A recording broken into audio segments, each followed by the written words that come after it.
Hello and welcome to Azur Lane Meta. If after this video you want to help support the channel, please check out my affiliate store at kit.co/AzurLaneMeta. Alright guys, and welcome back to the channel. Today we're doing an update for the PvP tier list in April of 2021. It's been over a year since I've done one of these videos, and I thought I should update it. We certainly have new ships from Richelieu to Hao to Perseus to Shinano, as well as new mechanics like the hidden carrier mechanic, as well as the new PvP items that came out. So there are a lot of things that have changed from the last time that I did one of these videos.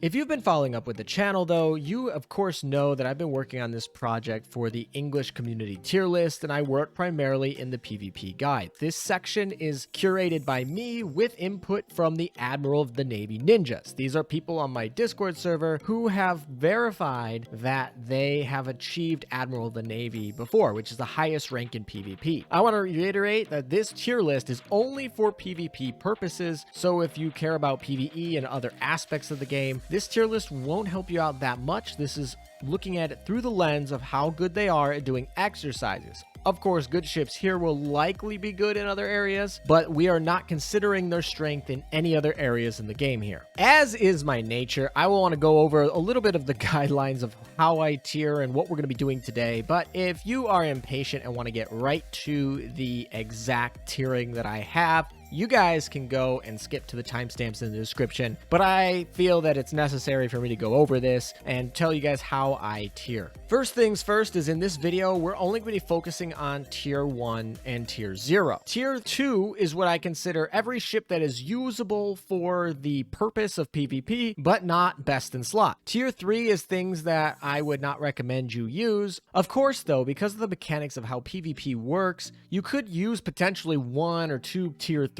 ships and actually get a few wins if you reset enough. But primarily because there are over 500 ships in the game and we only are focusing on the tier 0 and tier 1, we are going to just talk about those in this video today. On top of that, I don't do half tiers. I think that's wishy-washy, so I am only going to be doing 4 tiers. Tier 1 means that you are best in slot. Best in slot specifically for a role that is relevant for PvP. Note that just because you are a best in slot in a specific role doesn't mean you're particularly going to see wide usage in actual results. If you guys don't know, every season, which is every 2 weeks, we record all top 100 fleets from all English servers, try and get a sense of which ships are being actually used. Of course, we can theory craft with the battle calculations, and we love to do that. But in particular, we might also want to get a little bit of a look into what ships people are using to get into the top 100. However, best in slot or tier 1 does not take into consideration that metric. You could be best in slot for a role that is relevant to PvP but is extremely niche and therefore doesn't see much usage. So keep that in mind. That is why the Admiral of the Navy Ninjas have suggested that I've used what is this red marker, or changing their names red, for the ships that actually see usage. So you can see ships that are best in slot for a role but aren't popular, and ships that are popular on top of that. Then we get to tier 0, and I like to use my tier 0s very sparingly. Tier 0s basically means they are best in slot, so they are by definition already tier 1, and now we incorporate usage cases. Now, because certain ships have different availabilities. For example, Noshiru is event exclusive, and in order to get Azuma to dev level 30, she takes almost a year for most players. Those ships have particularly lower barriers, whereas ships like Yukaze, which are in the general build pool, we would need to see over 50% usage before considering tier 0, and of course, we do see that in a few ships here. One of the biggest characteristics of what makes a ship tier 0 is not that they're best in slot. Every tier 1 ship is more or less best in slot for their specific role, even if that role is niche, or sometimes there are ties for a specific role where we say, hey, in this situation, this role goes to this ship, and in this situation, this role goes to this other ship. But generally, all tier 1 ships are best in slot ships. Tier 0 is when you have a role that not only is a top tier role, like a role that is super important, but also usually means that the best counter to this ship is the ship itself. That is really the question we're asking when we look at tier 0. Of course, we say, is it tier tier 1, which is it best in slot? Do we see usage? Is it actually particularly used amongst top ranking players? And then the last characteristic is, what is the number one counter to it? If the counter to it is itself, if its number one counter to it is itself, or a majority of the countering to it is itself, that is when we designate it towards tier 0. Tier 0 is not healthy. We don't want to rate ships in tier 0, but I will tell you right now, there are a lot of tier 0 ships in this current list, a lot more than I did a year ago when I made this list last time. That is actually part of the criteria of why we put the red in, because specific roles that might have been important in the past are no longer important because they aren't direct counters to tier 0. When you have so many tier 0 ships, all of your usage ships in tier 1 are going to be ships that either counter the tier 0 ships, which intuitively aren't going to be many because of the definition of tier 0, or they're going to complement the tier 0 ships. So that really limits which ships you'll actually see being used. Today's list is going to be broken down into main ships right here and Vanguard ships. So we're going to start with the main ships. If you're coming here from a timestamp, welcome back. Basically, we're going to start with the main ships. We're going through tier 0 and tier 1, and let's get started. So in tier 0, we have 2 ships. That might not seem like a lot, but remember the definition of tier 0. Tier 0 means you should use these ships no matter what, unless you're trying to play waifu over meta. And if you're trying to play waifu over meta, then why are you on this tier list? That being said, you only play 3 backline ships at one time, meaning if 2 of them are locked in your tier 0 slots, that means if you're trying to play for the meta, you only get one option where you really have much flexibility. You have 2 slots that are already locked in, basically, unless you are building a complete anti-meta fleet. So let's talk about the newer one, which when she first came out was a tier 1 ship in my opinion. Shinano is, if we click on her here, basically a best in slot torpedo bomber. In terms of raw damage, she's also the highest because she's got 3 dive bombers, 6 torpedo bombers, and additional airstrikes as well that add more planes. However, before, she still had some counter. In fact, she was not the beefiest ship. FDG held that title, and she did somewhat get hurt by AP. You could effectively snipe her with Warspite and FDG, and with some 457s, which, yes, I know those aren't necessarily available to everyone, but when we're talking at the top level of PvP, the people are using all, 120 ships at 12% affinity boosts with all the best weapons at +10 or +13. So while it was very hard to counter this ship, it was potential. However, we've moved in past a couple of new things first. The most notable is the hidden carrier mechanic. Her biggest weakness was AP shots and the fact she's slow. Now the hidden carrier mechanic will effectively allow her to hide from her biggest weakness until she gets her airstrike off, which will be able to eliminate a bunch because it has so much damage. Of course, we also have the addition of being able to +13 your reuse more, so that makes her min-ax more. You can also use the new wyverns, which have a lot of crash damage, and they do scale pretty much best on her. She's got the second best aviation in the whole game at the moment, and effectively she will do more damage than Saratoga, so it's not really much of a competition. This means her best counter is basically going to be herself now. Her heavy armor and her hidden carry mechanic means that the best way to kill this ship is by having your own Shinano basically drop a bunch of Ryuseis that target right into the Shinano. Given her heavy armor and everything, she's able to block over almost all of the HE shells. She's hidden, so she's not going to have to worry about like homing torpedoes or something. She's absolutely amazing with the +13 equips, as well as the Gear Lab updating the average strength of the planes in the game. She goes with no question into tier 0. I really just think she now becomes one of the tankiest ships in the game. She becomes the best damage ship in the game, and her best counter is herself. So really tier 0. And you'd think with being a UR ship, she'd see low usage, but that's not true. She's very often seeing close to 70% usage in many seasons.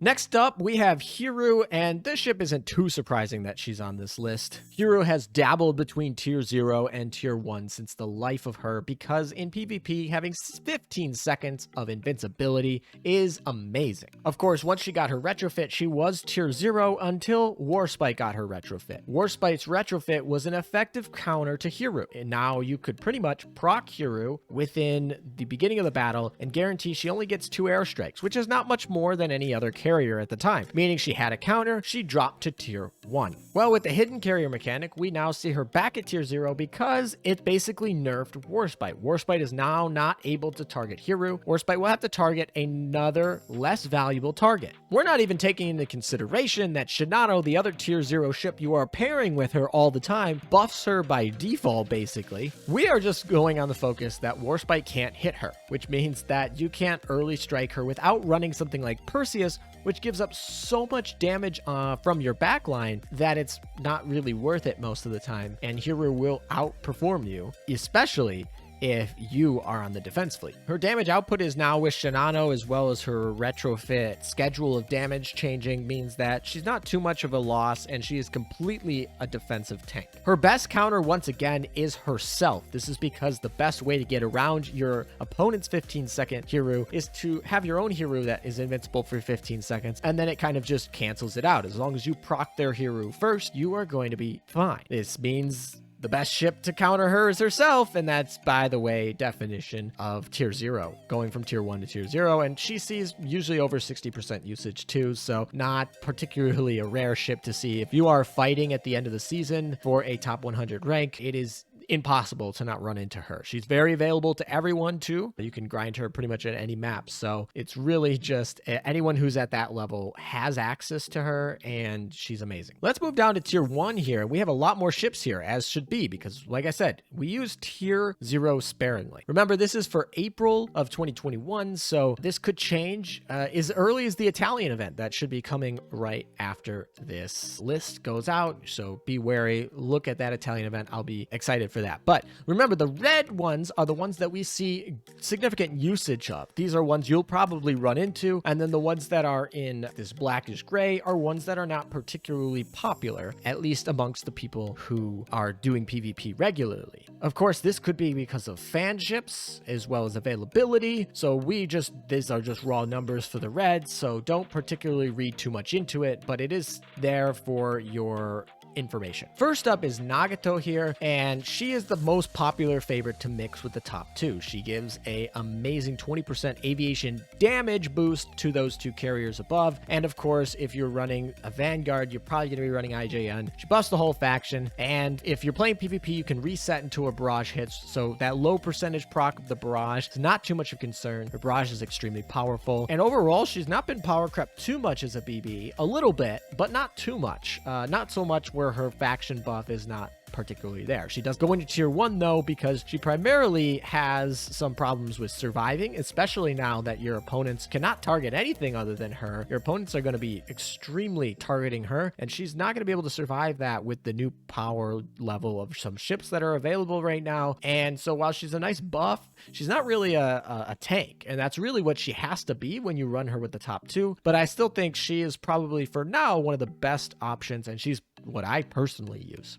Amagi was very close to being almost dropped to tier 2, but she's stuck in tier 1, and this is pretty close. And people are still using her. I think this is largely because people have her leveled and are familiar with her. And her skill that allows her to give 10% evasion rate to herself and the whole main fleet is absolutely the reason you run her. Of course, the early barrage does really help with clearing opponents' vanguards, and no one's going to argue with debuffing your opponent's stuff, but really the evasion rate is where she is at. She also has decent evasion herself, meaning she is built to build a fleet that is hit your opponent with shells and dodge your opponent's shells. The reason why that is important in a triple battleship meta, which we were in before the hidden carrier mechanic, is probably pretty self-explanatory. I don't think I need to explain why. I mean, that's the name of PvP before that. Now we have so many new carriers in here, and her AA stat is particularly not very good, being a ship built from the 1920s. So now we're looking at a ship that is looking in a carrier meta. And while Amagi didn't get particularly any worse, she wasn't a targeting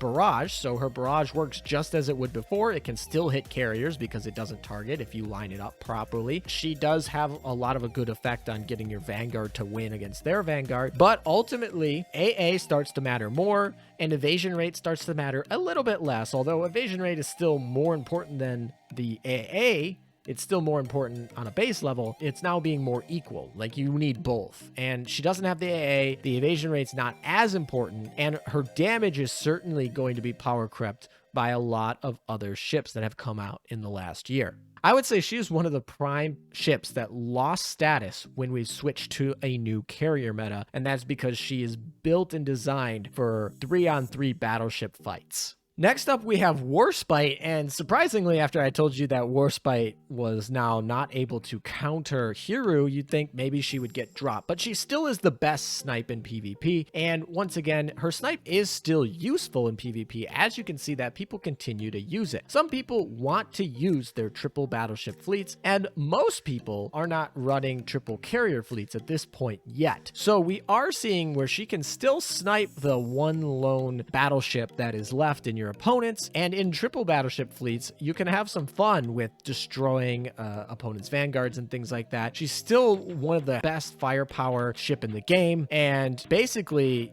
in terms of ships that can fire 3 shots per salvo, she has the second highest, only behind FTG. Yeah, of course, when you have a high performance fire control radar, she can delete Nagato around the 15-second mark, which is really good for being able to kind of nerf that meta ship. And so I think that she will continue to decline, but as of right now, she still sees a lot of usage, and she still is relevant because triple carrier fleets are not that common yet. Next up is Richelieu, and she is Nagato, but for the French. And of course, the French are not that good as a faction outside of St. Louis, and really nothing else in PvP that you're going to particularly want to use. Of course, some people like to meme with triple French battleships, which can be fun if you want to delete the opponent's Vanguard that has all light armor and you can burn them to death and maybe get a little bit. It can actually work against, ironically, against some very slow triple carrier backlines, because you can kill their backline really quickly and then get your backline to just like drop in on a triple carrier backline that has no auxiliary guns to defend themselves, but it's pretty niche. But Richelieu herself is actually amazing. She causes great fire. That fire debuffs the enemy. She fires on a pre-salvo. She has a great barrage, and really, honestly, she has amazing amounts of firepower and damage. And if you want to get fast kills, this is the ship. She is fantastic. She can be put with no other French ships and be fine by herself. You can put her with the 2 ships above, Hiru and Shinano, and that will be perfectly a-okay. You can even put her with St. Louis if you want to use that, but primarily she is really strong if you want to get out of the gates early. She does see usage for people who think that, you know, they want to decide if they want to restart really quickly. If you're trying to rush or something like that, you can decide if her shots are going to hit right early on, if her barrage is going to proc, and you can restart like 5 seconds into, whereas Nagato, you might have to wait for 15 or 20 or even more than that potentially before you know if you need to restart. Now we're moving into the less used ships, and we're going to talk about a little bit why I think they're less used, but why they're still best in slot. So Frederick is probably the most powerful ship in the game. If you have her at dev level 30, and of course that will take a long time, she is probably one of the best ships in the game. She's the tankiest ship in the game, and really the only ship that could potentially outclass her is Shinano. And of course, Shinano is the whole PvP meta right now, and Shinano in a head-to-head fight will beat FTG for the most part because of the new hidden carrier mechanic. So that's why she's delegated here to tier 1. But honestly, she is still the best single-handed, no buffs, raw battleship by herself. She can be put with the other 2 above, no problem, and will clear everything. I've ranked top 100 with that exact composition before, so she's perfectly fine. Her barrages will proc right immediately at the beginning of PvP, so you get that advantage right off the bat. And really her only weakness is, ironically, a bunch of converging torpedoes, because she has no invincibility skill. But right now, the whole PvP meta is a bunch of converging torpedoes into the backline, and she's not a carrier, so she's not hidden, so she's prime target. She's a lightning rod for damage, and if you're talking about Shinano critting, it doesn't matter if she has a 10k health pool. She's going to go down pretty quickly, especially if you consider the fact there's also wyverns coming in, which have insane amount of crash damage, and she can't dodge that either. So she has a lot of problems with surviving as we power creep the attack base of newer ships. But I still think she's the best battleship there is. She can definitely get you as far to getting a pretty easy Admiral of the Navy, and the reason she's not used is because she is unusable up until dev level 29 at the top ranks. Of course, people will argue, oh, you can use her at dev level 25 or whatever, but you need that 3rd shot. Like, if she's not dev level 30, you're instantly giving 1/3 of your damage off right off the bat. And that's not something that you really particularly want to do. So Dev Third here bust, and that's 513 DR prints, which takes forever. That's why she's not used, honestly. Next up, we have How here. This is another great HMS targeting battleship. And why is she a little bit different than Warspite? Well, this is one of those situations where they're both targeting battleships, and one is better in a different situation. But How is really a power crept version of Hood. She effectively takes what Hood does and does everything better and adds a little bit extra. She has amazing amounts of damage and capabilities there. But one of the things that she does benefit from is she has an HE barrage. And why that has in the past made her stay in tier 2 and Warspite really just take the tier 1 spot of being a targeter is because Warspite you could know exactly who it was hitting, and How was not so much. Also, AP was better than HE in PvP for many cases because you had to deal with the heavy armor backline of your opponent before you cared about the light armor front line. That's changed a little bit because with the new mechanic of hidden carriers, we are now basically knowing that if you're playing against a triple carrier opponent, that you're going to be firing into the front line, which you want HE that. And of course, if you are playing against a double carrier opponent, which you almost always will, or at least at the top, at the very end of the season, you probably will, then you have a very good chance at striking the Vanguard. And if you don't, you probably strike a weaker backline there. This ship needs to be paired with a Duke of York type of ship or Monarch or one of those to be able to get her full strength. But her reload is really important, and probably one of the things that makes her also get onto this list in tier 1 is her reload. Having that ability to make your ships faster, and you can almost get an extra fire out of the deal in a 60 battle PvP if you have built it right.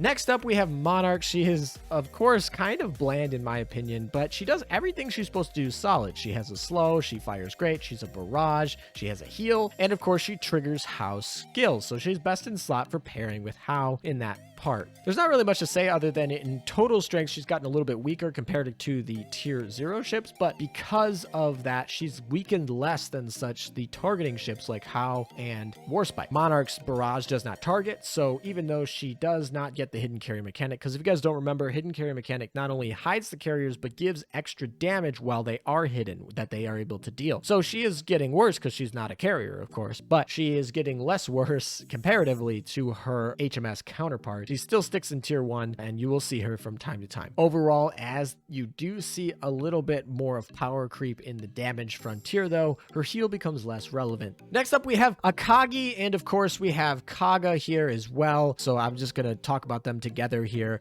with Akagi's page pulled up here. They are brought back from the dead. They were sitting at tier 2 before the hidden carrier mechanic and before Shinano. Well, we have 3 aspects of why this pair came back. They were pretty dead in the water. They arguably had no survivability, and their punch was not enough to warrant their little survivability. But that has really changed for 3 reasons. One, I mean, we list them right here, but we have Shinano. Shinano will buff them right off the stat because they are IGN carriers. So that is absolutely amazing. That gives them a lot of advantage here. And then, of course, the Fleet Command item. This is something that came in November for the PvP items in the collection. I love that collection, and that collection actually has a lot of influence on the mechanics here.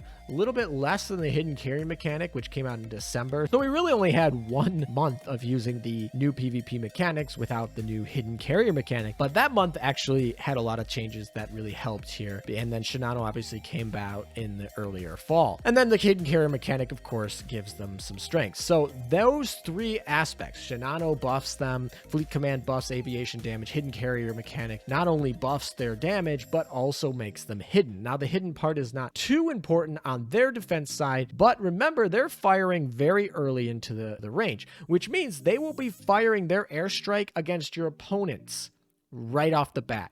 And that means your opponents will lose their hidden carriers. If you strike with a Shinano Akagi Kaga, there is no carrier in the game, no backline in the game, as long as you are completely leveled, that will be able to not be hidden. They will be all revealed 100% at the end of that airstrike, which will come before anything that they can do. The Akagi Kaga will fire faster than anyone other than Perseus. So other than Perseus, this is the only way that you can get all of them, and they will be all revealed. And that is great, but the most important part about that is it removes your opponents from being able to keep that hidden carrier mechanic, which means that when they fire, for example, if they were using a Nagato Hiru Shinano, they will lose out on that ability to have the extra damage on their Hiru Shinano before they even strike, which is great. Of course, they won't be hidden, which is fantastic as well, and Nagato probably won't survive if you have converging torpedoes on that. So a lot of benefits here in being able to strike quickly. Of course, the fleet command means that if you're going against any non-carrier fleet, anything that's using a lot of battleships, you have an inherent huge advantage, almost a 20% difference there. And this fleet does really good against like mirror matches of, you know, triple carrier versus triple carrier or something like that. This is actually pretty good. Of course, you can use it with Nagato and Amagi as well, just like the good old days, but it's not as good as the Shinano. The Shinano really allows you to use the fleet command. It also really allows you to use Shinano's barrage in the middle, where it should be, that you can't do when you want to use Nagato. Next up, we're going to skip over to Shokaku because we're going to stay in this IGN carrier trend here. And this is a ship that particularly is going to be probably one of the most popular ships, I think, in the future. It's not very popular yet, and I think it's largely because people haven't realized it. It's also partially because for this to work, you need at least 2 Wyverns. Less than 2 plus 13 Wyverns, and you want to use Nagato over Shokaku for the Hiru and Shinano pair. So by having 2 plus 13 Wyverns, though, now we're starting to look at more triple carrier fleets. Of course, you have the fleet command, and Shokaku has some fun skills. Of course, she has the ability to pair up with Zukaku, but that's actually not really what you use her for. She's going to be using 10% less damage for the whole fleet and 10% extra damage dealt for the whole fleet. So that is fantastic every time that she takes off. I think it lasts for 8 seconds. She also has a very convenient loadout. She has 224, so that's 2 fighters, 2 dive bombers, and 4 torpedo bombers. Torpedo bombers are the best for PvP. They give the most crash damage, and they allow for converging torpedoes. They also allow for Wyvern crash damage. So in particular, when you have 2 plus 13 Wyverns, and then you have the rest plus 13 Ryuseis for your sets here, you're able to get a ton of crash damage, which is not, you can't dodge that. So you're just going to completely crash into your opponent's backline. Of course, they're all going to be hidden, and you just have to deal with really loading out a little bit faster. She, of course, does get buffed by Shinano's skill, and your defense really is going to be Hiru, so you don't really have to worry about defense either. And it really survives pretty nicely against any sort of opponent's battleships. They have to strike your front line, which if you have a meta front line won't be a problem. And it directly counters the Akaga fleet because you get Hiru's final counter. So even though Akagi gets to strike first, you get an extra free airstrike and 15 seconds of survivability because this allows you to run Hiru's final counter, which in my opinion will probably be preferable, especially if you are on the consistency track of the offensive side. That will probably be preferable over having the Akagi Kaga route. So I think this will be, particularly when people start getting 2 or 3 Wyverns, this will probably be where they are headed. For now, people particularly barely have the first one. And if they have one, they probably don't have it plus 13. So the triple carrier fleets are not here yet, but we do have the fleet command. We do have plus 13 Wyverns coming and multiple cases. I'm working on my second one right now, and I'm also leveling up my Shokaku so that they'll probably hopefully be done at the same time, and we can give her tests out with 2. But in theory, when we get over 2 plus 13 Wyverns, this is the best comp here. So this one's untested because of how new it is, but we do believe that that's what it is. So thank you to the Admiral of the Navy Ninjas who found this out. Going back to Centaur. Centaur is the best light carrier here. She's kind of hidden in a light carrier body. She's really a carrier, but she's the overall basic buffer. She has 2 fighter slots, which allows her to launch a little bit faster, but her actual plane loadout is focused on the torpedo bomber slots, which are once again the best in PvP. Of course, she is going to fire the fastest of any carrier, not regarding any skills or any loadouts, right? Just base, like because of her double carriers and her reload and all that sort of stuff. So she's able to launch pretty early. She buffs everyone in your backline at that point. She's probably the most versatile light carrier, and I still particularly think because of her buff that she could particularly be better than Perseus. Perseus does in my opinion, she doesn't deal enough damage. I've tried to use Perseus. She does not particularly bode well here, but Perseus is very close. If there was a tier 1.5, Perseus would probably be in it. I just like her role. I don't know. I haven't decided if her role is that particularly good because it doesn't really do what it's supposed to do. Like, it launches first and it whatever, but it's just so weak. Next up, we move into the US carriers here. Essex, with the hidden carrier mechanic, actually gets brought into the fold here. She moves up from tier 2 to tier 1 because now you can run US triple carrier fleets without huge penalties. Before, triple carrier fleets were pretty much a no-no. You couldn't do them, and obviously her buff for herself requires you to run a lot of US carriers, and of course you weren't going to do that, so that instantly helps. On top of that, your opponents are more likely to run carriers, and everyone kind of forgets about this skill because it doesn't matter in almost any other game mode, and she's a PvE ship primarily. She has a skill that can negate aviation damage, like it can just turn it to 1. And so when your opponent's using triple carrier fleets, Essex ironically turns all of your ships into yukikazes, which is fantastic and becomes more relevant as more people use more carriers. So as you now are able to use triple US fleets for triple US carrier fleets, she becomes, able to be maxed out on her power. You're able to min-max her. On top of that is her other skill that's usually not too relevant because before you were running against triple battleship fleets, so you literally had no aviation damage in many cases. Now you're going to be facing probably 2 or 3 carriers every battle. Now we have a lot of options for who we want to choose with her. Enterprise, Saratoga, Intrepid, Bunker Hill. Those are your primary 4 options you're going to choose from. All have their benefits and cons, but none of them are really tier 1 by themselves, so you can pick whichever ones you really particularly want. I still don't think the triple USS fleet is the best way to go, but you can certainly get Admiral of the Navy with it. It's certainly possible. I've done it before myself under this new meta. And I just got done saying that. Now you're going to say, why is Enterprise on here?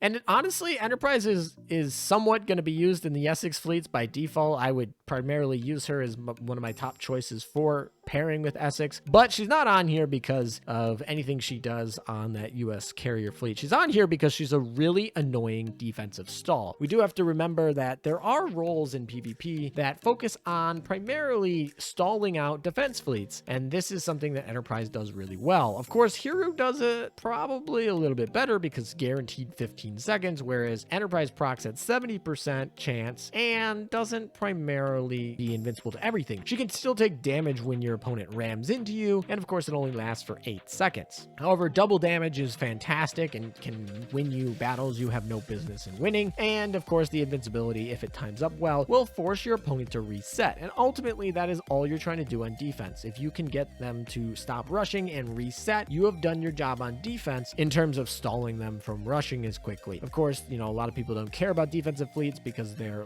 sandbagging all the way to the end, but if you are running a legitimate defense fleet, Enterprise is a fantastic best in slot option for stalling, basically, and that's why she gets to stay in here. Very barely. She's really only here for the chances of staying here, but we have almost 1 out of every 2 times we're going to double a Warrior, and I'm sure a lot of you, everyone who's battled in PvP for a little while, have seen an opponent double a Warrior. It doesn't really matter what you're running. Double a Warrior will end your day pretty poorly. She's not a great ship, so I feel weird putting her in tier 1. You could definitely beat her when you have the resources, if you have the particular ships needed. She's been power crept by quite a bit of the new stuff, but double a Warrior, which happen at 49% chance, can basically force a reset, which is her goal in the defense fleet. Let's move on to Vanguard.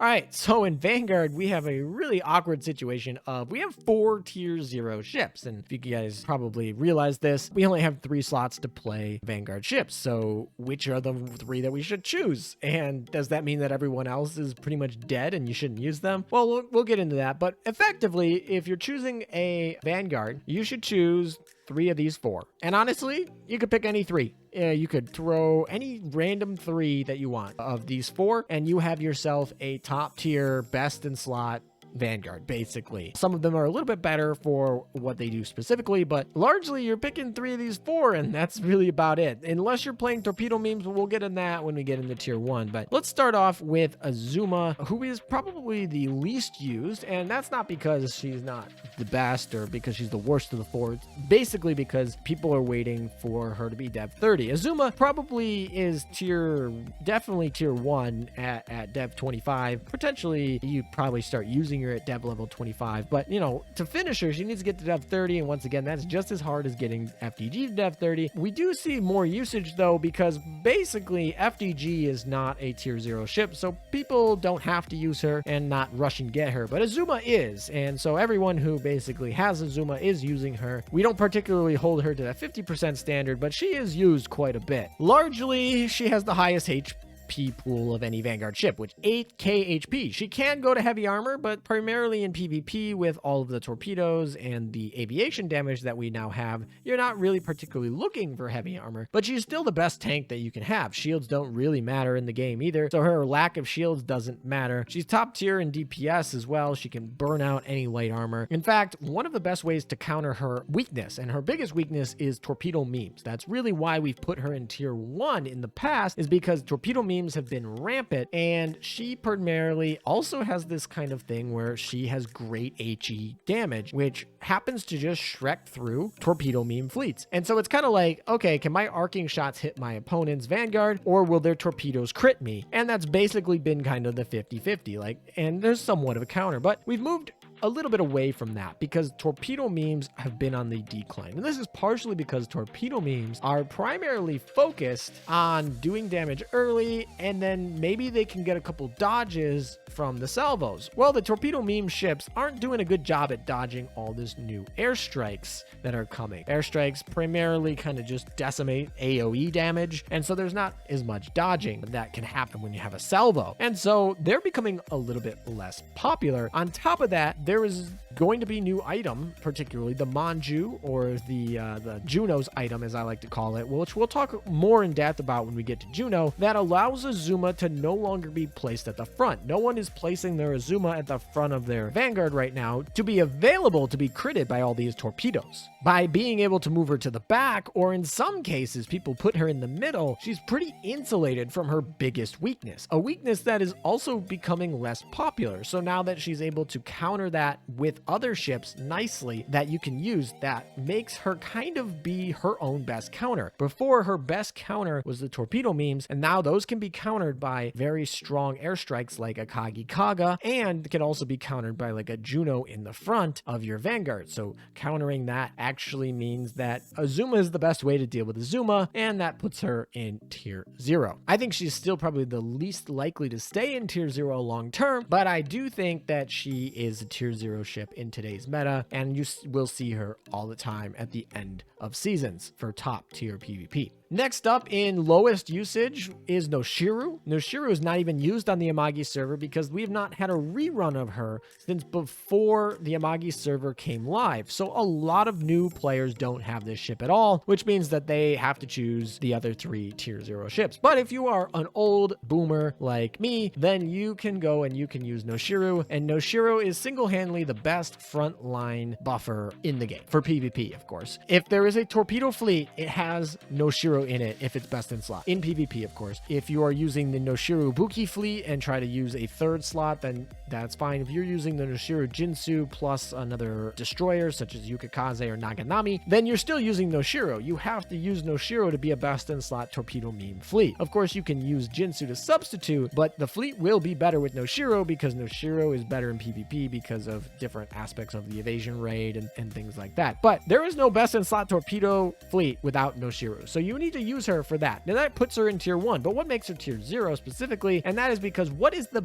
best way to counter a torpedo fleet? Well, of course, you can use Yukikaze, who's great, and Suzutsuki has a nice smoke screen at the beginning that does some good things. But the best way to do it, especially if you're going to be using Azuma, or if you're going to be using some bigger tanks that you want to tank against shelling damage or something like that, the best way to take those ships and guard them, primarily Azuma, is to give them an anti-torpedo balls. But Noshiru gives that to them for free, so they are free to use their evasion equips and still get an anti-torpedo balls for free. So the best counter to a torpedo fleet which will have Noshiru in it is Noshiru because of her decrease in your opponent's torpedo damage. This means, once again, she makes tier 0 status because she is the best counter to herself. Of course, you don't need her if your opponent is running Juno, Yukikaze, Azuma, but if your opponent's running Noshiru, you probably will counter it with a Noshiru. Next up, we have the Queen of PvP, the rare ship that is used probably most often in PvP over the history of the game, right from the beginning. And she's back in tier 0. She was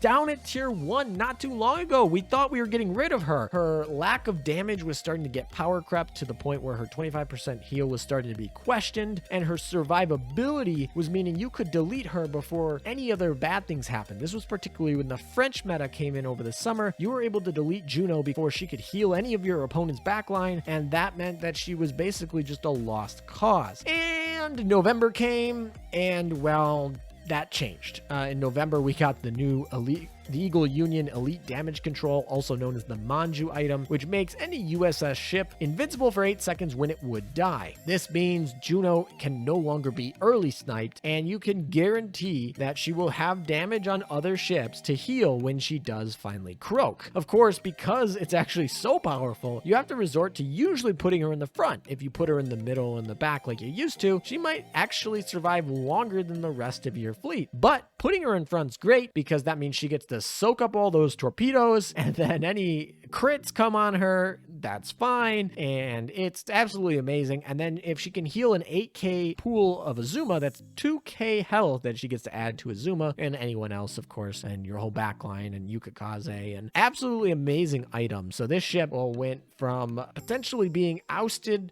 she was down at tier 1, and she was seeing a lot of drop in usage. She was under 50% usage at one point, and then the item came out and she hasn't been under 70% usage, I don't think. I think a few servers had her maybe 60, 65, but she's not been under 50% usage since the items come out in any server in any season. So she's once again the face of PvP and used a lot. But really, the real face of PvP is Yukikaze. There is no ship that is used more in PvP ever. She has the highest record of usage in PvP in a single season. She probably has the highest total usage since her release. Obviously, Juno was released before her and other ships, but since her release, she's probably been the highest. Absolutely amazing PvP ship. And some people thought she'd be used a little bit less because she primarily functions better in a meta that focuses on the battleships. And that's true. She does better if your opponent is a triple battleship. She'll do better, really. But her skills mean that she won't have too bad of a time against a triple carrier fleet either. She has a 25% damage to negate any type of damage. It doesn't matter what it is. Doesn't matter if it's a converging torpedo barrage from Shinano. It doesn't matter if it's a Richelieu strike or an FDG hit. She will be able to have a 25% chance, after she also has one of the highest evasion luck combinations, to just negate it. So if she doesn't dodge it, she can negate it. Of course, she has a heal, a backline heal, and an 8% damage reduction to them is probably what most people play her for. And if she didn't have that, she would not be worth playing. There are other evasion tanks, and she probably wouldn't be worth it. But with that heal, on top of having a torpedo barrage, meaning that she's not particularly going to be that bad in terms of the DPS. You're not giving up a lot of DPS like you are with Juno. You're actually getting to keep most of it because she's got a good torpedo base stat, so her base torpedo damage will do decent when you upgrade her with rainbow torpedoes or something like that. But she'll also have plenty of survivability. Yeah, this ship is built for just negating damage. When you negate damage, it doesn't matter. You can have a critical hit from FDG and it can be 1 damage. This ship is the most favorited ship. Part of the reason why she's used probably 75% of the time is because she's a general build ship. You can get her very early in your Azur lane career, and of course she is fantastic all the way up through pretty much the whole main story. I mean, you can do World 13 with her. I wouldn't recommend it, but you can do World 12 and World 13 with her, and she's definitely like a top tier ship for doing all the way up to World 11. So new players can get her right off the bat from the general build gacha, from the light build, which is of course the cheapest one in cubes. So that's the one that you want to do as a new player, and then you can level her up through all the levels, which will be fantastic. So it's really easy for new players to get her to 120, and of course she is amazing. She is a tier 0 ship. Yuki versus Yuki battles are so common. Like if you've watched any of my older Rush to PvP streams or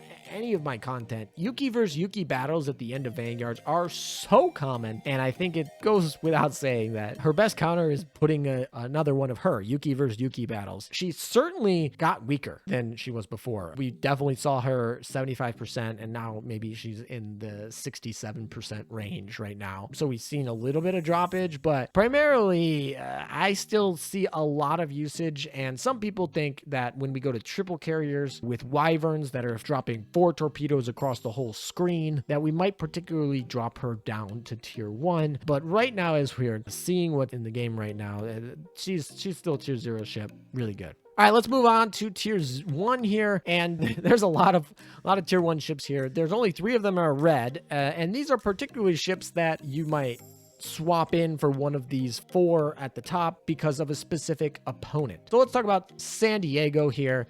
This also might see some popular usage because of memes, but she is actually best in slot for negating damage. AA works where it also not only increases the damage you can deal to opponents' planes, but it decreases the damage that you take from aviation. So that is important when you are facing against 2 or 3 carriers. And now that we start to see the hidden carrier mechanic, those sort of opponents are coming in. So we actually are starting to see San Diego usage a lot more. She is by definition the highest AA boat, and her skill allows her to buff other ships AA, which means that it decreases the damage they take without her even having to shoot anything down. It just is a modifier that decreases damage. Fantastic. She's got a main gun +1 and a great barrage after you retrofit her, which makes her actually have decent damage. She can actually take out opponents. She actually does pretty good against something like Yukikaze. Her biggest weakness is she's got a low health pool and she's light armor, and really any form of shelling damage is really going to hurt her. She can do decent against torpedoes. She's great against aviation damage, but if they have enough shelling damage, she's going to struggle. And so she's kind of like a little bit of a rock, paper, scissors. It's really like if your opponent has a lot of carriers, you put her in. If your opponent has a lot of shelling, you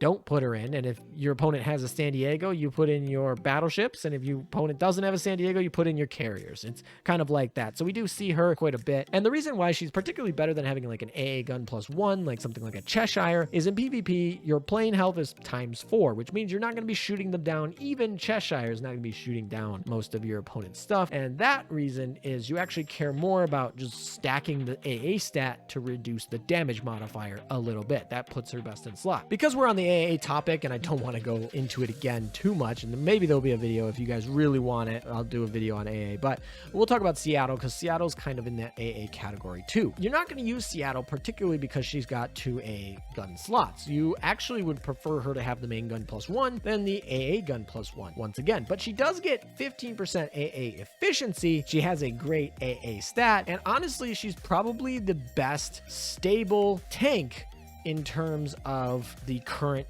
meta. She's not min-maxed for AA. San Diego certainly is going to buff AA more for other ships. She's going to have more AA herself. But the thing about Seattle here is she's got her main gun +1, so she's got a decent amount of damage. And she really is going to have more survivability because she has more HP by quite a bit. She's got more evasion, she's got more speed, and she reduces all incoming damage if she's placed in the back, which is where you're going to put her, by 15%, meaning she's going to live a lot longer because your opponent, even if your opponent is a triple carrier backline, they are still not going to deal all of their damage in aviation. There's going to be barrages, there's going to be, your front line's going to have firepower, and they're going to probably have torpedoes because no one runs triple heavy cruisers. So what happens here is, even though San Diego is the best for fleet-wide negating their aviation damage, Seattle is the best probably tank against an opponent who has 2 carriers. An opponent that has 2 carriers like a Nagato, Hiru, Shinano, and then an Azuma, Yukikaze, Noshiru frontline. Seattle is probably going to be one of the best bets for surviving in that case. She's not used because you do need to get her to dev level 30 plus Fate Simulated +5 before she becomes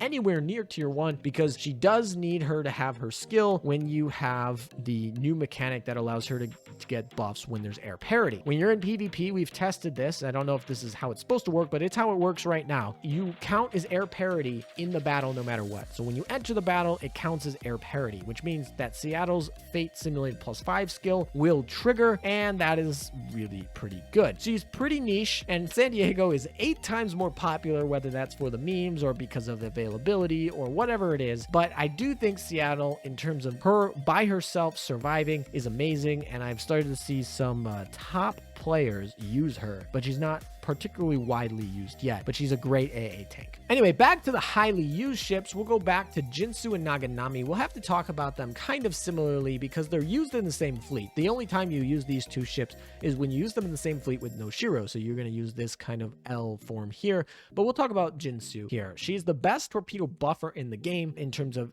raw buffing, but she can only buff the destroyers, which is a little bit of a limit. Noshiro can buff more. She buffs all torpedo damage, and she's a little bit worse in survivability because of not having the anti-torpedo balls built in like Noshiro, and she doesn't have evasion rate like Noshiro. And effectively, even though she has 20% reduced damage, she doesn't actually have a big health pool herself, and 80% damage from Shinano or FDG is still enough damage to basically out her health pool, whereas Noshiro increases the chance that that damage becomes nothing, which is better. Guaranteed less damage versus a chance of just getting rid of it. In terms of where she is in her health pool, you probably want Noshiro. Noshiro is a little bit more versatile. However, whoever said that we can't have both? Why not both? Yes, of course, these buffs are going to stack, and if you are in the IGN category, you love synergy, and she's gonna have synergy, and that's what we want. Obviously, Noshiro buffs her, and so you can put her with Noshiro, and then you can put her with, you can put her with any destroyer. You can put her with Yukikaze if you want a little bit more survivability. That's not a min-maxing strategy, but some people like a little bit more survivability. You can put her with Ainami. That will give you the most damage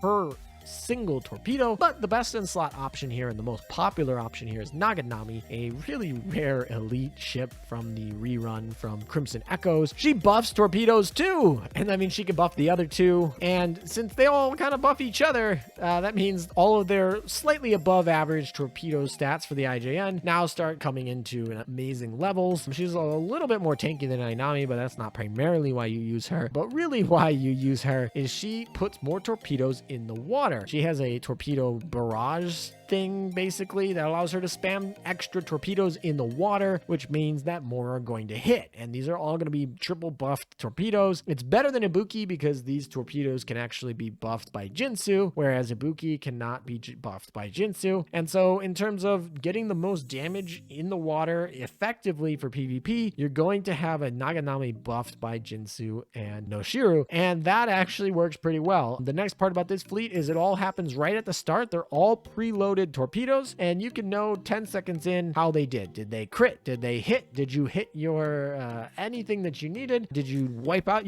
I have literally seen USS fleets who lose backliners from just the torpedoes that go stray. This fleet can absolutely decimate people randomly. People love to use it in defense fleets because you're a little bit closer to your opponent. You can kind of just get some stray torpedoes that strike for free hits. So really, if you want to go all torpedoes, this is the way to go. The problem with this fleet is it's kind of one and done. It shoots its load off and then it's going to get destroyed. It's like all weak light armored ships that are going to get absolutely destroyed. For example, if they miss Azuma for some reason, then Azuma is going to tear them to shreds. Of course, in PvP, you can reset to see if they hit, which is great. But the nice part is if you put them on defense, your opponent will probably have to reset if they do in fact hit and crit. So they're getting a little bit weaker because their main goal really is if they can dodge some salvos from your opponent and take some main damage away from your main fleet, then you're in good shape because they've already done their damage at the beginning. If they can get a second round of torpedoes off, you are golden. You're probably going to win that fight, but once again, they die really, really quickly, and so you got to be a little bit careful about that. All right, now we're moving into kind of niche fill-ins, and we'll talk about them, but all of them are pretty good. So Ibuki, one of the things about Ibuki, she has got 2 preloaded torpedoes, the only ship that does that. Naganami even has her barrage, but that doesn't proc right at the beginning. That means Ibuki puts the most damage in the water right at the beginning, and she can be buffed by Noshiro. So Noshiro plus Ibuki is going to be the best torpedo damage for only 2 ships. And you're like, well, why do you care about that? Well, let's say you're in a situation where you need survivability of that 3rd ship. You want it to be Azuma, or you want it to be Yukikaze, or you want it to be Juno, really any of the other tier 1 ships. You need torpedoes to deal with an opponent's Azuma, but you primarily still want survivability or something like that. Ibuki would then be your best in slot if you want to have that 3rd slot open for what you want. Maybe you want to play waifu over meta, then your best in slot for the 2 pair torpedoes would be Ibuki. Primarily though, if you're going for mid-maxing torpedoes, you're going to want to run that triple fleet we just talked about, but that isn't always the best case. Mid-maxing torpedoes is not not always the best case. And so if you have 2 slots that you can dedicate towards torpedoes, then Ibuki's probably going to be one that you want. Of course, you'd love in PvP to be able to have the Fate Simulated +5. That gives her a little bit extra survivability, which, you know, she doesn't really need that for PvE, but for PvP, that's very nice. She is a heavy cruiser, so she does have a little bit more survivability than Naganami or Ainami or any of the other kind of things that you can buff. Moving on, we have Helena here, and with the addition of the Eagle Union Elite Damage Control, or the Manju item, she gets moved up to tier 1 here. I don't know. Her role before was, and her role always has been, that 40% damage increase, which is tremendous. It can shape the difference in a battle. She's one of the best, if not the best. She is pretty much the best buffer from your Vanguard in terms of buffing your backline for DPS. And so her problem was she really didn't deal much damage herself. Her survivability wasn't great. And really, you're giving up a slot to one of the tier 0. However, with the Manju item, if you're not going to be using it on Juno, you could definitely use it on Helena. And that means that she's going to survive. And then also with her new retrofit, which is new since the last time I've done this, you can put an SG radar on her and make more of that window. So you don't always have to fire at that 20-second mark. You can fire at that 16 mark. And you can choose, like literally. So you can now have an easier time of putting her window where you need it to be. And of course, you have the survivability to get to that window. Before,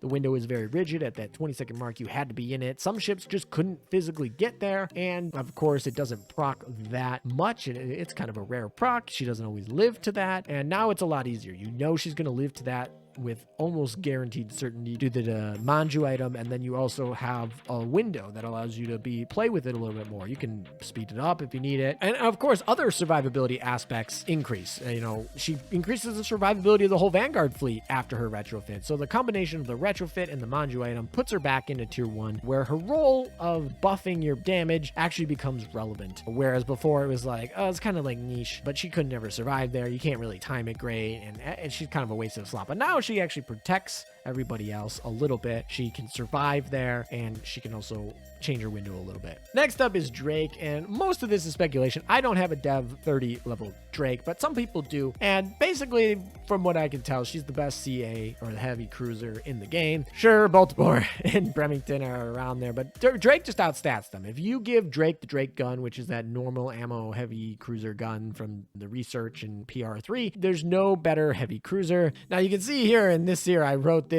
I haven't updated this since October when I wrote this. But yeah, right now we've started to see her come into a few fleets. We do see some viable Dev level 30s with her +10 guns, and those seem to be doing well, but I don't know if something will come in and drop her before she sees mainstream usage. For example, FDG 6 months after release started to see some play, but she was kind of tier 1, but wasn't really because no one had her. And then by the time people started having her, which was in the fall, Shinano came out and kind of blasted her away. She's a very bland ship. Of course, this ship, when she first released, probably wouldn't be here, but they updated her skills to buff her a little bit. And yeah, so that means that she is a tier 1. She's just kind of powerhouse. She just has more stats. And if you have her to Dev 30, then go ahead and use her with her gun, preferably +13 whenever you can. But I think there are better, cheaper options you can go with that are just as good.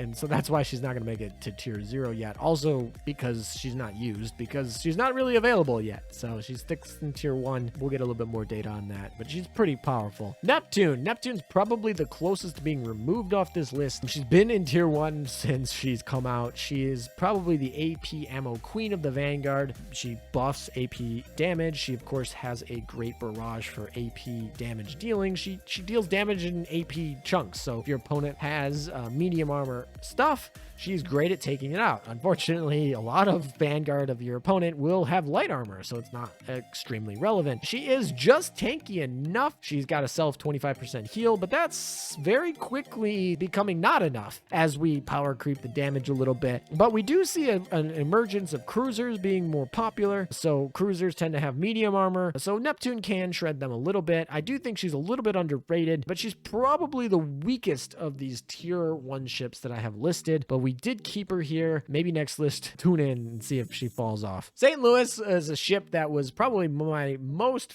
favorite underrated PvP ship. She is a best evasion tank. She's able to basically, for the first 50 seconds, get a bunch of evasion where she can basically be a heavy cruiser HP pool, but she has the speed and the evasion of like a light cruiser or even a weak destroyer, which is fantastic. And PvP battles don't last more than a minute, so it's not really too relevant. She's got good damage for her HE, and of course, that kind of got power crept by Drake. It also a little bit got power crept by Azuma, so she wasn't particularly best in slot. But then Richelieu came out, and well, Richelieu buffs her, which means that she now becomes best in slot for pairing with Richelieu. So I wouldn't use St. Louis if you have Azuma or Drake, unless you're planning to pair her with Richelieu, but she still kind of gets in here as a niche. Of course, if you are playing an evasion tank Vanguard kind of situation where you are primarily going to be using like boilers and beaver tags and stuff to try and dodge your stuff, she's great for that. Of course, that becomes less relevant now because people are using more carriers, but if people continue to use only converging torpedoes and no wyverns, if you know your opponent's not using any wyverns and they're only using Ryuseis, then you can actually use her. She's got evasion and she's got speed, and that speed increase means that she actually has versatility. So she stays in tier 1, but she's not seen popularly around the meta anymore, but she, I think, is still best in slot for her very niche situations. Now we go into Chappie. This is probably a ship that you could probably play PvP without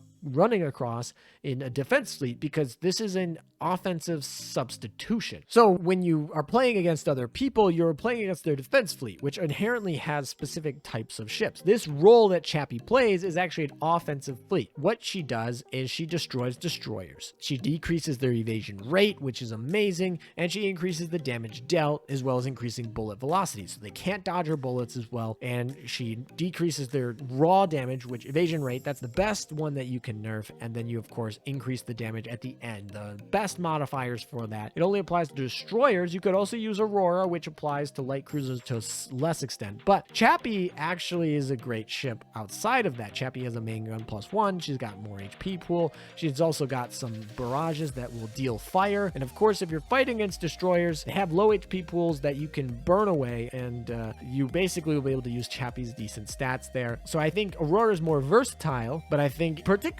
you're not going to bring in Aurora against some like smoke fleets. You're going to bring in one of these debuffers on offense against somebody who is so built into destroyers or light armor particularly. And Chappie just does better damage herself, so you're not giving up some damage as much. She tears apart light armor, and of course if they have one, maybe two destroyers and another light armor light cruiser or something like that, then you're going to be in good shape in terms of being able to win that. This fleet, like I said, not going to be particularly seen in a defense fleet, and a lot of people are too lazy to actually switch up their fleets. They actually just keep resetting. It's easier to reset sometimes than it is to like switch and re-equip your fleets. So some people might not use her, but if you are trying to build a best in slot against a double destroyer Vanguard or a triple destroyer Vanguard, again like your opponent's Vanguard, then she is a counter. And particularly you're never going to use her as a defense fleet because all your opponent has to do is throw in Azuma and it's all a waste of time. So good ship, but not going to be seen popularly used, but I think she should be put on there. Next up, we have, we're going to skip Eldritch for a second. We're going to go to Suzutsuki here. If you're looking for a firepower destroyer, basically Suzutsuki's best in slot. Of course, in PvE, Kitakaze is best in slot. And you could argue Tashkent is also really good for her ability to slow things down. So particularly if you're going to be using a battleship backline, Tashkent will be able to slow them down, which is very important with her ferry, or Kitakaze is going to be better for just raw damage. But we have a couple things here in Suzutsuki, and the one thing we are assuming is because Shinano is a tier 0 ship, we're assuming you're using her. And Shinano buffs Suzutsuki and doesn't really particularly need the slow if you're going to be running with wyverns. So, and even if you're running converging, it's not particularly like you need it, but what you're really going to be focusing on is her versus Kitakaze. Of course, anything else that you're not going to rival her in power because of the main gun +1. I mean, the only other ship I know of is what?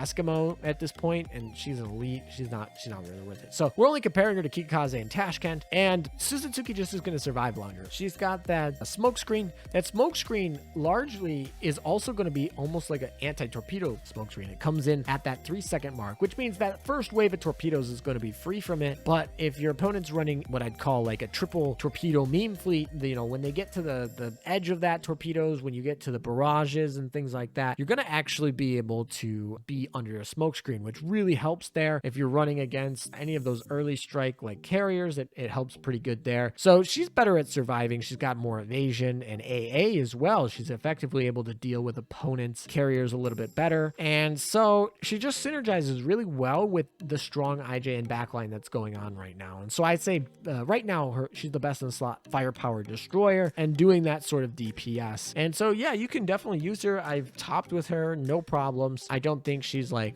widely available. Her smoke screen is nice. Primarily, firepower damage from your destroyers aren't going to make a huge difference. It might win you a couple Vanguard fights, but then when they go back to the heavy armor backline, they're just going to get destroyed. So best in slot for that. But once again, firepower destroyers are not particularly a popular role in PvP. And so we're going to talk about we're going to talk about Eldridge. We already talked about Seattle. So Eldridge, she's on here similar to Enterprise. This is the only way that U.S. ships get on this PvP list. She serves in her very specialized pesky stall defense. Operation Rainbow, if you know, procs at 15% chance, so it's not very popular, but it gives your whole Vanguard 10 seconds of invincibility. This is different from Pymat, who barely made this list. She's obviously very close to making it as well, but she only buffs herself. She could make it. I don't know. She'd probably be the closest one in tier 2 to making it to tier 1. I'd put her in tier 1.5 probably if I had a half tiers. But primarily, Eldridge does the whole Vanguard, which makes your whole Vanguard invincible, which is amazing, especially if your opponent is firing shots into your Vanguard. Now, Eldridge has no other real great capability. She has a decent barrage, but that barrage has been power crept into average. It used to be considered very good when she came out at the beginning of this game, and now 2 or 3 years later, we're in the mode where every decent SR ship comes out with a barrage that's kind of like hers. I mean, it looks really flashy on the screen, but really we're here only for the Operation Rainbow skill. She's got no survivability. She's got no damage on her outside of that barrage as well. So she's a survivability tank. She's not even a good evasion tank herself. It's really just this magic skill. Now, nothing has really changed with her other than the fact you can use the Manju item, but I wouldn't actually particularly use the Manju item. I've actually tested this. Her skill will not proc when she is under the death of the Manju item. So unlike Illustrious, everyone, or maybe if you're old enough, you probably know there's a pairing where you can use Illustrious and Eldridge, where Illustrious's shield can protect Eldridge from taking damage, but Eldridge's skill can still proc. To proc it, you just have to would take the damage from Illustrious. Well, with the Manju item, she's marked to be dead, so she never... basically, the game mechanics mean that if she's under the dead part of the Manju item, that 8 seconds, she can't actually proc her skill, so that kind of sucks. So it's not particularly where you want to use it, but really where it is we now have triple carrier fleets running around. And there are 2 reasons why that's important. One, and the one that I think is more important and funny, is when you have a triple carrier fleet, your opponent can only target your front line because they're all hidden, right? And if you proc Eldridge's skill to be 10 seconds invincible, you now have them not able to target your back line and only able to target the invincible ships in your front line. It is almost nearly an automatic win because they can't hit anybody. And generally, because 10 seconds invincibility is actually a long time to be invincible, you'll probably run through a few of their reload cycles. So yeah, I would say that is pretty good. And then the other reason is when your opponent has the triple carrier fleet. And the funny part about that is triple carrier fleets, unless you're using Saratoga, don't really have any forms of defense when your Vanguard wins. So if you have Eldridge that procs invincibility, and mind you, you can proc it more than once. If you're lucky, you can proc it multiple times. And she allows you to win the Vanguard fight. And winning the Vanguard fight in triple battleship meta or double battleship meta doesn't matter. Your auxiliary guns of your battleships will shred anyone who comes close, other than maybe a Zuma afterward. But if you're running triple carriers, once you get to the back line, it's open season. And